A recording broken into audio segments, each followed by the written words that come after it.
आज मैं आप लोगों को करवा रही हूँ। देखिए, जो सबसे पहला क्वेश्चन है, राम वृक्ष बेनीपुरी का जन्म कब हुआ था? तो इसका आंसर है आपके पास में सन 1899 यानी कि 1899 में। दूसरा क्वेश्चन आपके पास में है, राम वृक्ष बेनीपुरी राष्ट्रीय स्वाधीनता आंदोलन से कब जुड़े थे? इसके अंदर भी सन पूछा है आपके पास में, राम वृक्ष बेनीपुरी राष्ट्रीय स्वाधीनता आंदोलन से कब जुड़े थे? तो इसका आंसर है आपके पास में सन 1920 में। ये आंसर आपके पास में आ गया है सन 1920 में। अब आपके पास में आगे चलते हैं, बाल गोविंद भगत के लेखक कौन है? तो इसका आंसर है आपके पास में राम वृक्ष बेनीपुरी। ये आपके पास में क आंसर आ गया है, राम वृक्ष बेनीपुरी। बाल गोविंद भगत की विधा क्या है? संस्मरण है, कहानी है, नाटक है कि रेखा चित्र है?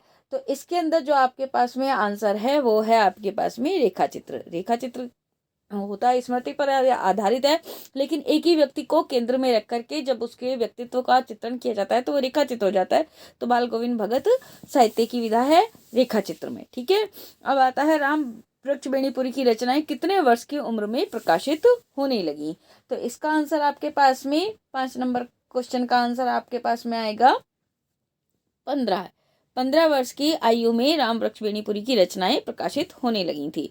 अब हम आगे चलेंगे, निम्न में से किस समाचार पत्र में राम वृक्ष बेनीपुरी ने संपादन कार्य नहीं किया? संपादन कार्य नहीं किया है यानी कि किस पत्रिका का संपादन कार्य नहीं किया है? 6 नंबर क्वेश्चन का आंसर है आपके पास में प्रजामित्र, यानी कि किसान मित्र का किया है, जनता का किया है, जनवाणी का किया है, लेकिन प्रजामित्र समाचार पत्र है, इसका संपादन राम वृक्ष बेनीपुरी ने नहीं किया है। अब आपके पास में 7 नंबर क्वेश्चन है, इसका देखिए, तरुण भारत पत्र में संपादन कार्य किया, किसने किया है? तरुण भारत में ये है राम वृक्ष बेनीपुरी।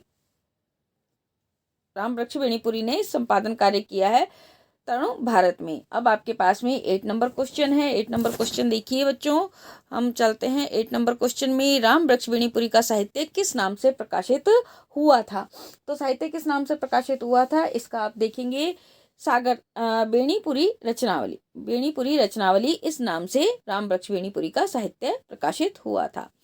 अम्बपाली नाटक के लेखक कौन है? शंकर शेष हैं, धर्मवीर भारती हैं, राम वृक्ष बेनीपुरी हैं या जयशंकर प्रसाद हैं? 9 नंबर का इसका भी आंसर आपके पास में राम वृक्ष बेनीपुरी। माटी की मूर्ति रेखा चित्र के लेखक कौन है? 10 नंबर इसका भी आपके पास में आंसर है राम वृक्ष बेनीपुरी। ये आपको ध्यान रखना है, माटी की मूर्ति रेखा चित्र लिखा गया है राम वृक्ष बेनीपुरी द्वारा। बाल गोविंद भगत क्या कार्य करते थे? तो बाल गोविंद भगत क्या कार्य करते थे? देखिए, अध्यापक, खेती का, या व्यापारी थे, या फिर दुकानदार थे, तो वो खेती का कार्य करते थे। हमने जब पाठ पढ़ा था तो उसके अंदर था बाल गोविंद भगत खेती का कार्य करते थे। अब देखिए 12 नंबर क्वेश्चन है आपके पास में, बाल गोविंद भगत के बेटे को मुखाग्नि किसने दी थी? पोते ने दी, पतोहू ने दी, स्वयं ने दी कि गांव वालों ने दी? तो इसका आंसर आपके पास में आएगा पतोहू। भगत के बेटे को जो अग्नि दी थी वो उनकी पतोहू ने यानी कि उसकी बहू ने ही दी थी। अब आता है अगला क्वेश्चन, डिमक डिमक में क्रिया विशेषण कौन सा है? डिमक डिमक, डिमक डिमक में कौन सा क्रिया विशेषण है?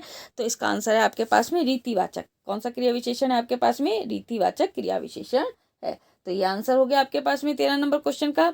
बाल गोविंद भगत की समानता किससे की गई है? गांधी जी से, तुलसीदास जी से, कबीरदास जी से या मलुकदास जी से? तो इसका आंसर आएगा आपके पास में कबीरदास जी से। किससे की गई है?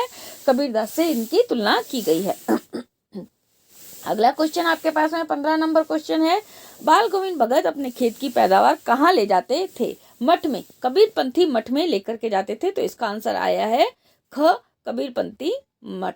ठीक है, अगला क्वेश्चन, बेनीपुरी रचनावली कितने खंडों में प्रकाशित हुई थी? कितने खंडों में प्रकाशित हुई थी? तो इसका आंसर आपके पास में आता है 8 खंडों में प्रकाशित हुई थी। राम वृक्ष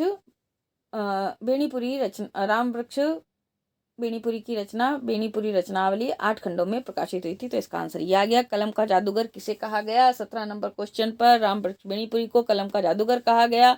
ये 17 नंबर क्वेश्चन हो गया। खामखा का क्या अर्थ है? खामखा, खामखा उर्दू का शब्द है, ये इसका अर्थ है बेकार में। खामखा का अर्थ है बेकार में, तो इसका आंसर आ गया बेकार में। फिर पुरवाई का पर्यायवाची है। पुरवाई किसका पर्यायवाची है? पुरवाई पर्यायवाची है आपके पास में हवा का। पुरवाई आप हवा को भी कहते हैं, तो हवा का पर्यायवाची है। तो ये हुए आपके पास में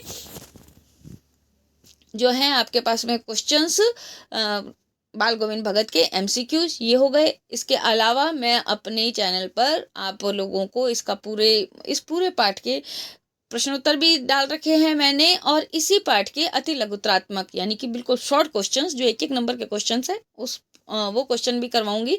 उसका भी वीडियो जल्दी ही अपलोड हो जाएगा।